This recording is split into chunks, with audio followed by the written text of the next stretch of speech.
Oh, welcome. My name is Steve, and today we will be discussing the chips that are available in the game and strategies that you may want to be considering or thinking about as you plan throughout the season. If you do like the content in the following video, please do give this a like and subscribe for notifications about more videos that will be coming your way soon. So, the chips.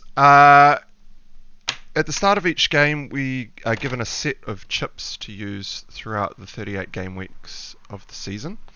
There's four in total. There's the bench boost, as you can see on the screen, free hit, triple captain, and the wild card. Now we actually get two wild cards in a season, and only one of the other three chips.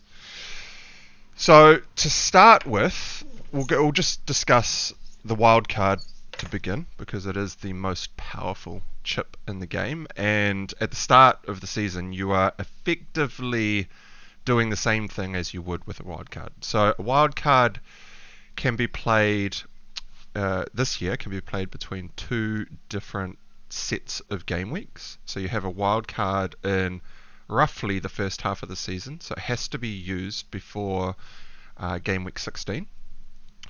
And then there's another wild card that can be used any time after the first game week kicks off after the World Cup. So after game week 17 starts, from that point forward, you have another wild card that can just be used whenever you want throughout the season.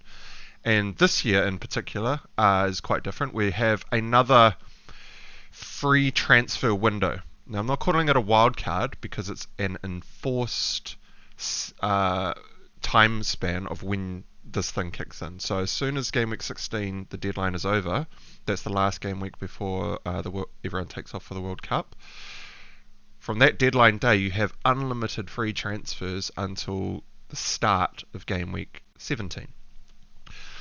But this is not a wild card, and the important point here is because it's not a wild card, it skirts around the issues around the rules in the game where you are only allowed to use one chip in a week. Now, this is quite important for a couple of reasons, which I'll go into around strategies around specifically the bench boost. But the big difference between the World Cup wildcard, is what I'll call it from this point forward, is it just comes into play. It's not something you choose to use, so it's not a chip that you're actually confirming when you're on the transfer page, when you're confirming your transfers for each week. It's something that the game will just give to you, and it will just kick in automatically. This happened a couple of years ago when COVID came out, and all the games got cancelled for, I think it was about a month as well. It was about good 4 weeks or so where all the games were just getting cancelled left, right, and centre. And when the English Premier League realised it was going to start up again, the Fantasy Premier League introduced the same idea really. It was a free wildcard, which was enforced to be used there and then. So to briefly go over the other chips, so the wildcard you can make unlimited transfers from the week that you choose to turn on the chip right up until the deadline of that week. So you can make unlimited transfers as much as you want. One thing to note though, when you're using your wildcard, is when you have built up value in your players. I've made this mistake many years ago, and I will never make it again because I realized what I had done. But throughout the year, the market will take effect. So your players will be going up and down in value based on how many players own, how many football manager, FPL managers own those players, and how well those players are doing in terms of points and whether or not those players are being sold by the community or whatnot. So there's a lot that goes into it. It's a bit of a black box when it comes to the rules around how the market actually works, which is why we've only got estimation tools out there like fplstatistics.co.uk that try to attempt to figure out when the prices are going to change. No one actually knows. You just wake up the next day, the midnight deadline has passed and there's some new player prices out there. Now what happens when player prices shift in the game is every 0.2 of a million that you gain in value for that player, when you sell that player, you will keep half the value. So you'll keep 0.1. So if your player started at 10 million and throughout the week he went up to 10.2 million, and you sold him once he was 10.2, your selling price is actually 10.1. So you lose 0.1 million, which is quite important when you're on a wildcard. So if you start the game, like if at the start of when you click the wildcard, typically you would want to do this at the start of a week if you can. So as soon as the deadline passes, if you've planned to do a wildcard, you want to do it straight away because you want to be tinkering around with your team and catching price rises as they occur throughout the week. But if you happen to sell a player too early in the week before they go up in value, or you sell a player for 10.2, this is what I did a couple seasons back. In the case of they'd gone up to 10.2, I sold the player for 10.1 as I was tinkering around with my team throughout the week. And then at the end of the week, I realized, oh shit, I didn't actually want to sell that player. I want that player back now. But the buyback price is 10.2. And I sold him for 10.1. So I've effectively lost 0.1 million just doing trades throughout the week. So you really do want to avoid that when you're playing around with your wildcard, which is why you'd typically, when you instigate the wildcard, you have a look at your shit players, get them out of the team so they don't drop in value throughout the week. And you might even just go into looking into FPL statistics or some of the sites that are out there and find those players that are going up in value. Because some players will jump in value by 0.2 million in a week. I think the biggest jump in 1 week in the previous couple of years was 0.3 million, I believe. I don't think it's been any higher than that. But if you do catch a 0.2 million rise, so if you just bought a player and let's just say Jared Bowen, for example, who's 8.5. If he was looking like he was going to go up to 8.7 within the week, but you didn't even want the player, if you had the wildcard, you might want to put him in at the start of the game week at 8.5, so that by the end of the game week he's worth 8.7, and you sell him for 8.6, so you've got an extra 0.1 million to build into your squad for the wildcard. So that's a lot more advanced strategy around how the wildcards work, but something to keep in mind when you do activate these things. So the bench boost is a chip that you can only play once a season, whenever you want, throughout the season. And effectively what it does is all of your bench members will count towards your point total throughout the week. So your backup goalkeeper and your 3 bench members will score the points for your overall team throughout the week. Now this is the most loathed and hated chip in the game by most experienced FPL managers, because it is a very tricky chip to use and use effectively, because it does require you to have a strong bench when you instigate this chip. So there's a couple of strategies floating around how the bench boost is best used. Typically you will find the bench boost is always used in a double game week. And so I suppose for those of you that are new around here, what I should explain to you is what a double game week is. So at the start of the year, you've got all 38 fixtures planned out for the whole season. But the Premier League teams do have other competitions that they have to play in. So they've got, the top 4 teams will play from last year will be playing in the Champions League, and you'll have some Europa teams in there as well. So when those competitions kick off, the draws are pulled out, you get given your groups, and then the games get scheduled later in the season. When those games get scheduled, they typically get scheduled over the top of a Premier League fixture. And so you will find your UCL player teams and your Europa teams will get a blank game week sometime early in the season, or earlier in the season. So that's a game that they will have to catch up later in the season. Now, because there's only 38 game weeks in a season, it's a fix that has to finish on the last day, so all the games have to be caught up by the end of the full season. Those teams that miss games earlier will have to play their catch-up games in one game week later in the season, which introduces a double game week. So that would be one team that has 2 full 90-minute fixtures in the 1 week. So they will get 2 shots at getting returns, essentially. Now that's why the bench boost is quite it's always used in a double game week, because you want all your bench members to basically have at least 2 games, even though they typically lower level players. And that's why the double game weeks become so important. So the bench boost is a chip that is normally scheduled for somewhere quite later in the season. So at the start of the year, it's quite a good idea to make sure that you are well aware that these chips, although they can be used whenever you want to use them, you really want to start scheduling these chips in for whenever the double game weeks and blank game weeks fall. So obviously you don't want to be using a bench boost in a blank game week because it's very hard to get a squad full of 15 players across your whole team that all have games in a blank game week, and you're really trying to maximize the most points you can get out of that chip. So ideally, if you have 15 players that all had a double game week later in the season, you played the bench boost that week, that is typically the most common strategy used among FPL managers that have been playing the game for a while.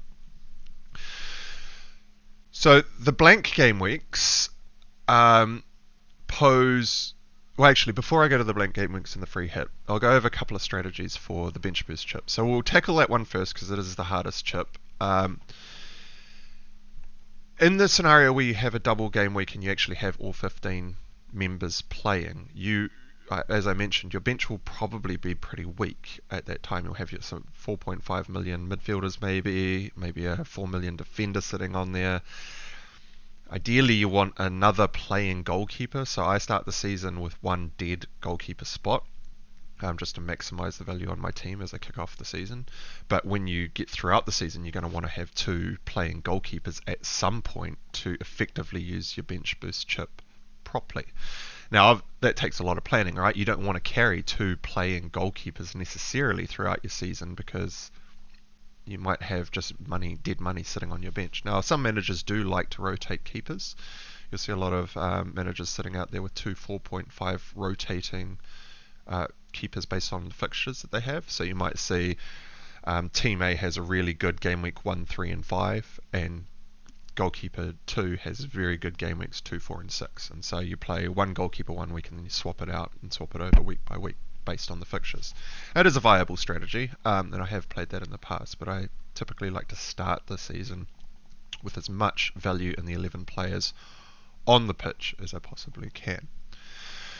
So another viable strategy for the bench boost, if you're not going to target a double game week, is to use the bench boost in game week 1. Now, the reason that this is quite handy is because we're effectively on a wildcard, although it is not a wildcard because we haven't chosen to activate a chip. This is very important because you can play a bench boost if you really want to in game week 1 of the season. So you could structure your game week 1 side to have two playing goalkeepers and a full bench of playing members and play your bench boost game week 1 to have all 15 players get onto the pitch and get rid of one of the most difficult chips to use in the game. Now, this is a viable strategy because bench boost is tied very well in with a wildcard. I'll go into that in a little bit more detail after this one. But in game week 1, you can actually play it in tandem with effectively what a wildcard is. We're not on a wildcard because we don't have a chip deactivated, so we can play the bench boost in game week 1 without breaking the rule of you're not allowed to play two chips in 1 week.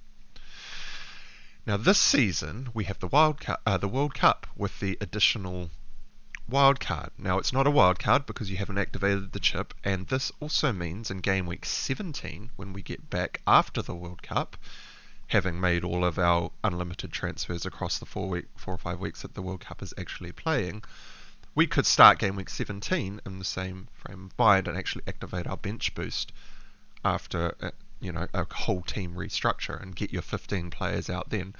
Now that's already in my mind a more powerful use of the bench boost chip, simply because by game week 17 we will have a very good idea about how teams are performing, which players in the teams are undervalued or overvalued, which players are outperforming, which players are not doing very well. None of this information is available to you at the start of the season. And so activating a bench boost in game week 1, although viable, is actually strategically quite difficult to pull off to find all the best players to use.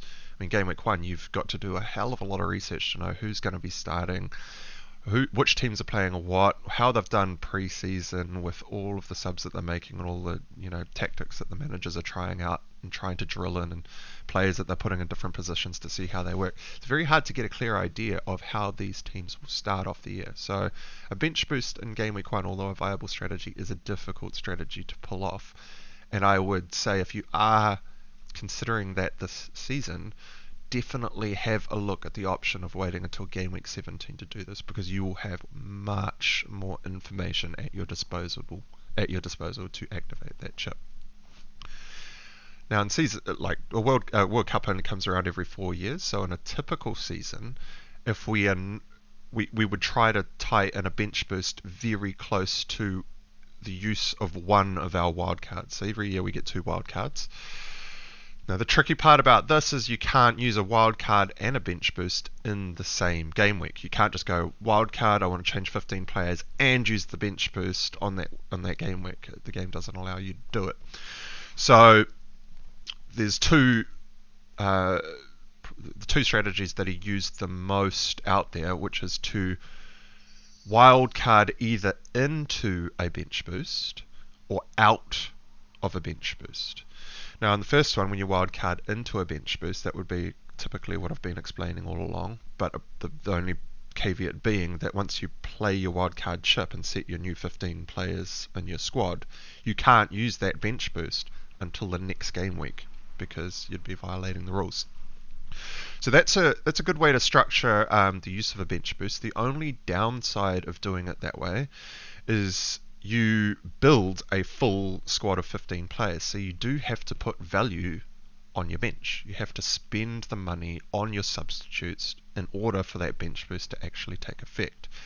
And considering you've just wildcarded, you then have to spend transfers in the following weeks to then take the money out of your bench and put it back into your playing 11, because you really want the most value on the field at all times. So if you are going to go for that strategy around the bench boost, you need to plan it in such a way that you can downgrade your bench members, or you're happy to carry an expensive bench for a couple of weeks, or you're happy to spend some hits after the bench boost to get rid of your bench, which kind of defeats a little bit of the purpose of using the bench boost in the first place.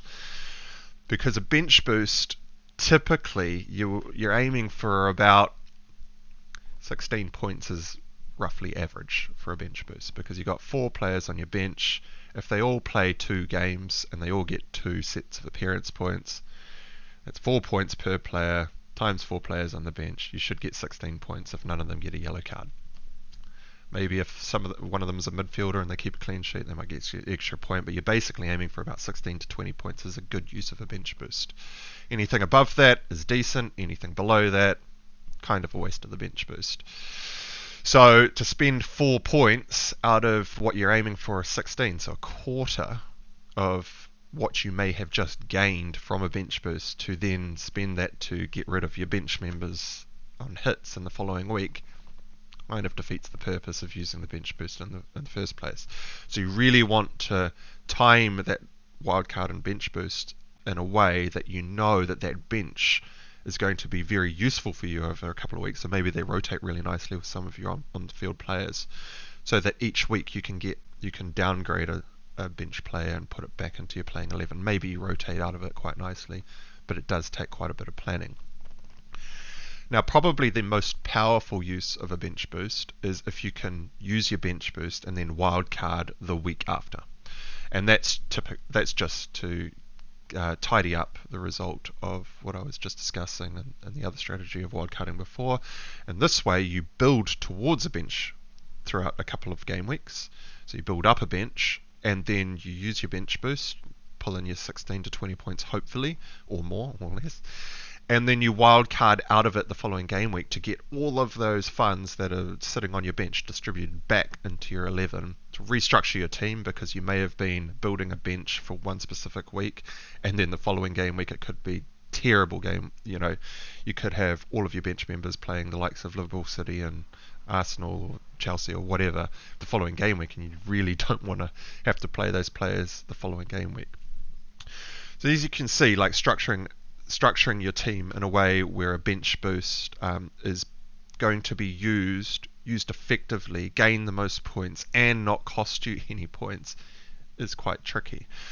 And that is why it is the most difficult chip to use in the game, and also why I have started off with this chip, because the World Cup Wildcard does pose a very strong option for us using that bench boost in game week 17, depending on how many injuries come out of the World Cup, how many players have deep late runs. Like, you don't necessarily want like 4 players in your wildcard team that were playing in like the final and the 3rd and 4th place playoffs in the World Cup, because they're literally going to fly out of the World Cup straight back to their teams, going to be tired from a full 4 weeks of intense games, and then have to come back and perform in their respective Premier League teams.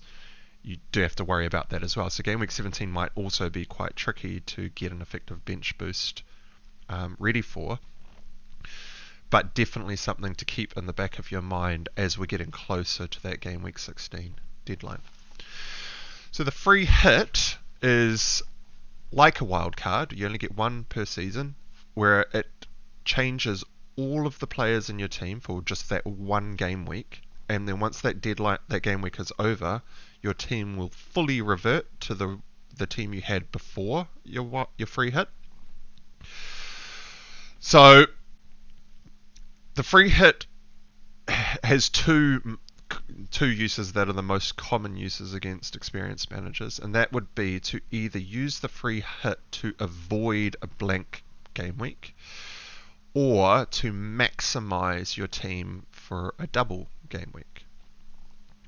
So in seasons of past, you will always find at least one blank game week throughout the season, which is very blank, for lack of a better word. So you may only have 5 games going on, so half the teams are playing, right? So these blank game weeks, they can crop up quite quickly depending on when the schedules are announced and whatnot. So you may be carrying a very strong team, throughout the season, and then a blank is scheduled in for 3 weeks' time, and you realise 10 of your members have all got they're not playing in 3 weeks' time. Now that's very hard to plan for, obviously, and that's why we have the free hit chips available, and it falls whenever it falls, depending on how the UCL fixtures are pulled out of the hat. So no one really knows until those fixtures are announced. Now, if you had 10 players that unfortunately all had a blank game week, this would be a really good use of a free hit chip, because you may not want to get rid of all your best players across 3 game weeks just to make sure you have a strong team for that one small game week where there's only a handful of fixtures being played. And you will also find in these blank game weeks, it's typically all the lower level teams that are having the blank game weeks, because all the big boys are all playing in their respective competitions. So it's even harder to carry a team into that blank game week without all your premium options, because all your premium options will all have blanks. So as you can see, this is a very good use of a free hit. It's not necessarily the best use of a free hit, because on those blank game weeks where there are only 4 or 5 games going on, you may be able to get away with only fielding 8 players, or 7 players from your team. 7's getting a little bit light, but you may only want to, you may be happy to carry through 8 players for that game week. There is also another school of thought that during that blank game week, if you make an additional transfer for a 4-point hit, if you're taking out a player that just did not have a game, so was going to score 0 points overall, and you bring in a player that is definitely going to play 90 minutes, i.e. get their 2 appearance points, the 4-point hit in that one game week effectively only cost you 2 points. So there is a little bit of strategy around there. So when you're coming close to the blank game week, you might go, look, I've got 6 players running into this blank. I could make an additional transfer or 2 hits to bring in 2 more players at the cost of 1 hit, because it's only 2 points per hit at this point. but you got to be careful because you're most likely going to be bringing in lesser quality players and then still have those players in your team moving forward. And that's the beauty of the free hit, right? You structure your team for that. There might only be 4 games going on, so you've got 8 teams to choose from. You just load up your squad with as many players from those 8 teams as you possibly can for that 1 week while the free hit is active, and then when the following week starts up, you revert to your old team with all your players that did have that blank that week, and you systematically avoid just having less than 11 players on your squad. However, a free hit in a double game week potentially means that you could load up with 11 starting members that all have a double game week and destroy your bench and just leave your bench completely blank. So you could have effectively, instead of just 11 playing players, you have 22 playing players for that game week. Now the points potential there is far superior to using a free hit in a blank game week. So blank game week, you'll typically find the average across all of the players is quite low. You'll find they're like a 30 odd point average on average across the seasons. And so if you do use a free hit and catch 40 or 50 points, you may have made 20 points on your competitors out there that didn't free hit in a blank game week. But if they are choosing to use a free hit in a double game week and end up with a full 11 players all with doubles, so you effectively have 22 players playing in one game week, the potential for that to outscore your blank game week is far superior. Obviously you can get it wrong and choose the wrong players, and maybe the double game weekers are like Nottingham Forest playing Bournemouth and Fulham playing Everton and all the lower league teams that you don't maybe want to load up on. But the potential to actually nail like a really high score in those doubles with the power of a free hit is far superior. But very team dependent, formation dependent, situationally dependent. It just something to keep in mind as you're going throughout the season. The third chip up for play throughout the year is a triple captain chip. Now this is the easiest chip to play. It is typically, I think this is probably the worst chip in the game. A lot of managers out there want to get rid of the bench boost chip. I actually quite like the bench boost chip because it makes managers think hard about how to use it. It is a difficult chip and it does vary the teams wildly when they choose to use it, which I think is good for the game. A triple captain is just a 1 week hit, 1 week chip to chuck on one player and hope that one player does well, and you get, instead of 2 times your points, you get 3 times your points. So it's a very fluky chip, really. You really want to be using a triple captain chip on any player that has a double game week, and you really want to be focusing it on your premiums. So you want the likes of Salah, Kane, Haaland, De Bruyne, Son,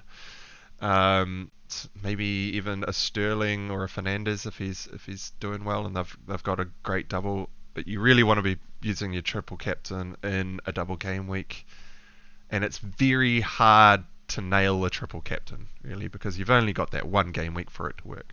The captaincy across 38 game weeks is actually quite a good chip, because across 38 game weeks, if you're always selecting the players that are most likely to score the highest points, you will score the best across the 38 game weeks, because across 38 game weeks you will averagely get the best player in your team scoring double the points if you are choosing the best players and not going for differential captains. However, the triple captain is just a 1 hit wonder. You just chuck it on 1 week, and if that player does well that week or not, that's it. That chip is burnt. So seasons have passed. I've put it on Kane when he had a double game week, and in the first game he didn't even play because he was sick for the 90 minutes, and in the second game he only got on for like the last 20 minutes and they lost 1-0, and so you only get 1 point out of Kane triple captain, and everyone else is captaining Kane and they all get their 2 points, and I ended up with 3, and so you're kind of like a little bit gutted at that point. But that's why that chip is probably I would say the chip that requires the most amount of luck, because it's a one-hit wonder on one player that must perform in that one game week. So that's a brief overview of how the chips work. That one thing I should mention is that second wildcard. So you get 2 wildcards in a season, and our additional World Cup wildcard this year. That second wildcard can only be activated after game week 17 kicks off. So from game week 16, which is on Sunday, November the 13th, is the last week you can use your first wildcard. So you could use your first wildcard in game week 16 if you wanted to, which would be weird because you're effectively only getting a full squad for game week 16, and then for that playing game week, and then up to game week 16 you can use the wildcard for your game week 16 squad. As soon as game week 16 kicks off, your World Cup wildcard would kick in.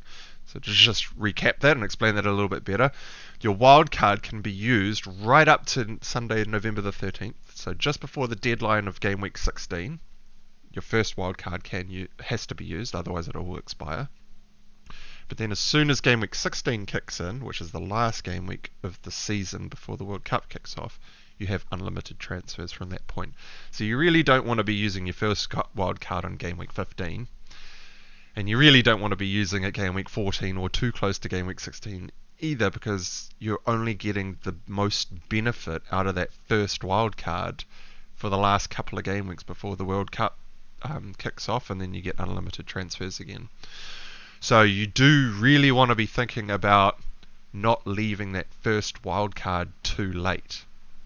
Now I know the title of this one is Don't Blow Your Load Too Early, and that is aimed at the newer FPL members of the community who typically join the game, see these chips that they can use, and use them in a single game week, because I've looked throughout the season, doesn't look like there's any better time to use them, and they use all of their chips before game week 8 or something, and then the later game weeks start rolling around, you get your blanks and your doubles, and you've already used all your chips, and you don't have any strategic advantages to maneuver around those fixtures. So don't blow your load too early, apart from that first wildcard, because you're going to need to use that first wildcard effectively to make sure you get the best use out of it across that first 15 game weeks up until game week 16. So we then have the World Cup wildcard between game weeks 16 and 17, which is actually November the 13th, which is Sunday, and then Tuesday, December the 27th. So that's a good 6 weeks, month and a half. So there's a big break in the Premier League while the World Cup is on.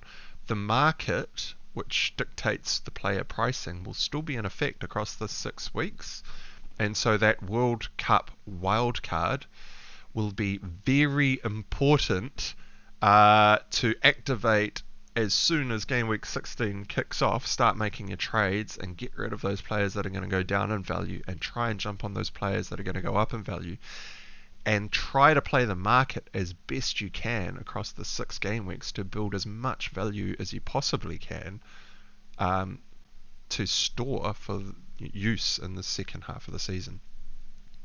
So we'll go into a lot more detail when we're a lot closer to the World Cup, and I'll give you some pointers on what tools and things to keep an eye on. But for now, in terms of starting the season, you just have in the back of your mind that you've definitely got a wild card that will just be automatically activated midway through the season. You must use one wild card before that point, and then you get another wild card after that point to help you throughout the rest of the season. Excuse me. And so from game week 17 until game week 38, you've still got 21 game weeks to play with. And in the second half of the season is when all the doubles and blanks and whatnot start kicking in, and it becomes a much more tumultuous time for FPL managers to navigate, plan for, and do well out of, because that is the most strategic time for FPL. So in the first 16 game weeks, get used to the season. There's not many doubles and blanks floating around.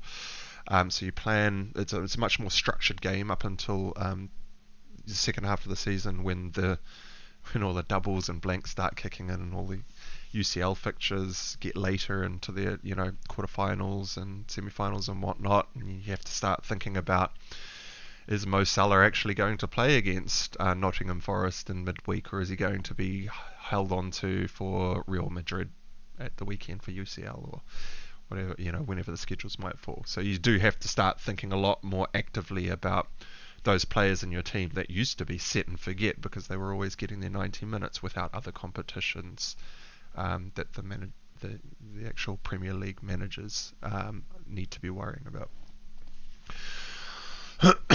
So if you're brand new to the game and you're watching this now, have a little read of the rules around the chips. It's on the help page under chips. Gives you a pretty good breakdown of exactly how these things are used. Under the transfer tab, you will also see the highlighted section here, which says unlimited free transfers can also be made between Sunday the 13th of November at 2:30 and Tuesday 27th of December at 2:30 a.m. I think this is also in New Zealand time, just FYI, so it might say different things in your parts of the world. And has been adjusted to accommodate the FIFA World Cup Qatar 2022. So this is once in every 4 years this will happen, and it does invoke some new strategies around the use of this additional wildcard, as we're calling it, or unlimited free transfers. So if you want to read up more about this, it's just on the help page under rules. And I don't know why they highlight the podcast thing here. It's a bit misleading, and just on this page. So the final thing that I will cover, which I don't know if many new people would have thought about, is a strategy called dead ending your team. Now, dead ending your team is when you've selected a game week to use a wildcard, typically, or in this season an enforced wildcard. It's a couple of weeks out from when that wildcard is going to kick in. In this case, I use the World Cup game week of game week 16. We would say, let's say we're sitting at game week 13, and we're looking out to game week 16. There's only 4 game weeks left until that enforced wildcard kicks in. We know that we're going to get a brand new team as soon as game week 16 kicks in, and so whatever team we have starting game week 13, we don't necessarily need all 15 players to be strong for the last 4 game weeks. You might have a look at this set of fixtures and go, well, I really like Man City against Brighton, Fulham and Brentford, but I don't like them against Leicester, but Chelsea have got a great game against Brighton. And what you might end up doing is just going, look, I'm going to buy a Chelsea player game week 13, even though they're playing Man United, because I've already got a great squad of 11 players without this Chelsea player. He's just going to sit on my bench, and I'm going to play my Man City guy against Brighton, and then the following week against Leicester, if you decided that was a bad game for Man City for some reason, the player that you bought last week, the Chelsea player, you bring in, you put in against Brighton, and then you chuck him back on the bench again for that Arsenal fixture in game week 15.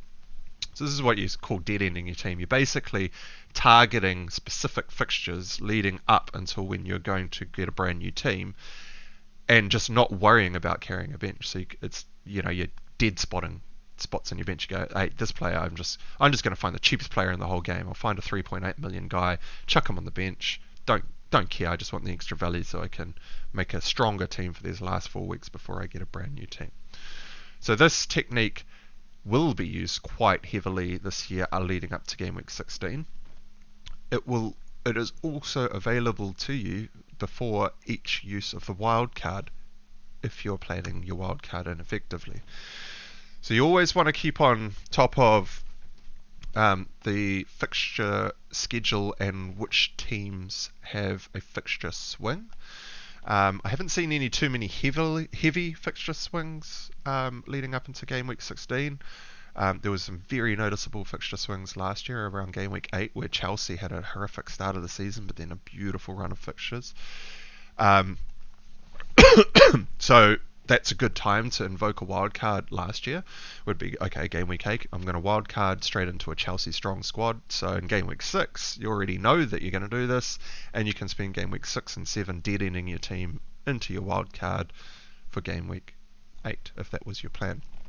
Now, this is a very strong and valid strategy, but it can only really be used if you are planning your wildcard. So I've seen some other managers, FPL content creators as well, especially last season when the fixtures were just changing left, right, and centre at a whim. There were so many hits being taken last year because there were so many blank games falling in because of COVID. Each trade was only 2 points, and there were just so many blanks. You had to make the trades because otherwise you just had, 5 players playing each week, and so there was a lot more going on. It also meant a lot of managers were just pulling the wild card in the game week without any planning. Like, they hadn't chosen game weeks previous to target a future game week. It just so happened that a couple of news items came in, a couple of injuries came out, a couple of cancellations came in, and these guys were looking at their teams going, holy hell, this has decimated my team. I need to wildcard because I've just got no squad and I've got no easy way out of this without taking a massive amount of hits. So obviously if you do fall into that situation, you can't dead end your team too easily because you didn't realize last week you were going to wildcard this week. So that's why it's always a good idea to keep planning at least 4 to 6 game weeks out so you can see, I've got a great team this week, got a really good team next week, and then holy shit, I've got 3 players playing the following week and they're all playing really top teams because there's all sorts of blanks and stuff. You need to be well aware of that before it comes up. I mean, some situations we can't help where games have been called off last minute, but you do definitely want to have a good idea of who your players are going to be playing and when you may want to be pulling that wildcard. So that's a pretty brief, long 42-minute explanation on the chips.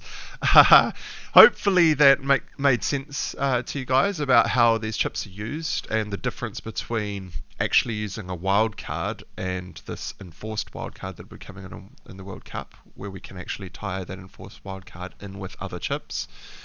The other thing that you should notice as well if you are brand new to the game is you will not see on game week 1 your ability to play a free hit. Now the reason for this is you need to lock a team in game week 1 so that when you free hit you can revert to your game week 1 team. I mean, if you played a free hit in game week 1 there'd be no team to revert to, so you cannot use a free hit in game week 1. It's the only time of the season that you can't use it. So even though it's not on screen and you can't see it down there as an available chip to play, it will pop up game week 2 for you. Anyway, that's pretty much everything about the chips and things that you should be thinking about throughout the season. My tentative plan at the moment is to spend my first wildcard around game weeks. I would like to do it close to game week 8 because I think game week 8 will be halfway, or it's the first quarter of the season effectively. It's not fully, but it's about first half of the season. It gives me 8 weeks for the first team that I build, then another 8 weeks leading up to the World Cup where I get another wild card, then I get another brand new team, and then there's another half of the season where I can choose to use the last wild card. I don't necessarily want to be using that wild card in game week 4 like a lot of managers do, because from game week 4 right the way through to game week 16 a lot can happen, a lot can change. And to maintain a squad for that long leading up until that World Cup, that might be a little bit early. It feels a little bit early for me. I mean, a lot of managers do like an early wild card, like I mentioned in the last video, for all sorts of other strategic reasons. Very situationally dependent given the season and the teams, that these guys are backing. But definitely something to keep in mind is when you're tentatively looking at wildcarding that first wildcard, because then you can plan to dead end a team, but you can also, if things change quickly, you're also well aware of how that's going to affect your future potential points, and whether or not you might, instead of waiting until game week 8, something might change drastically. And I know game week 8 is going to be great, and I'm going to be jumping on Chelsea and whoever, or maybe Leicester players around game week 8 I think become quite strong. If I have to pull that wildcard a little earlier, say game week 6, I already know, shit, I wanted to do this in 8, and I wanted to build it for Leicester players, and so I already have that thought mentality in my mind when I'm building my wildcard in game week 6, so I don't accidentally forget to load up on a couple of Leicester players. Anyway, that's the general gist of it. That's kind of how the chips work. Do try to hold on to your chips, especially your free hit, your bench boost, and your triple captain. Triple captain, definitely try and use in a double game week. It is the easiest way to limit the flukiness of the chip, because you get 180 minutes hopefully out of a player that's going to play 2 games and won't get injured.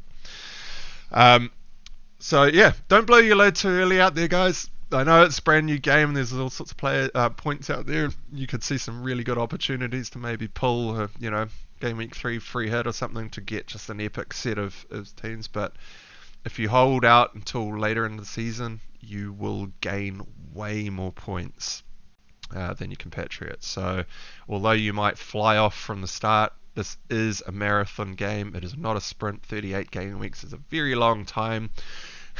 A lot can happen, a lot can change. Although game week 4 might look like your team is in horrible shape and it's a great time to pull the wild card, just sit back and go, can I get by for another couple of weeks to make me that much closer? How much points is that going to cost me if I wait the 2 weeks? Should I pull this wild card now? All these sorts of thoughts can be running through your mind, and you can have a much more strategic outlook for your FPL season. So thanks for sticking around and listening. If you did like that video, please do give this a like, and definitely hit that big red button and the little bell icon so that you can get notified when more content is released. And I will catch you again soon. Cheers.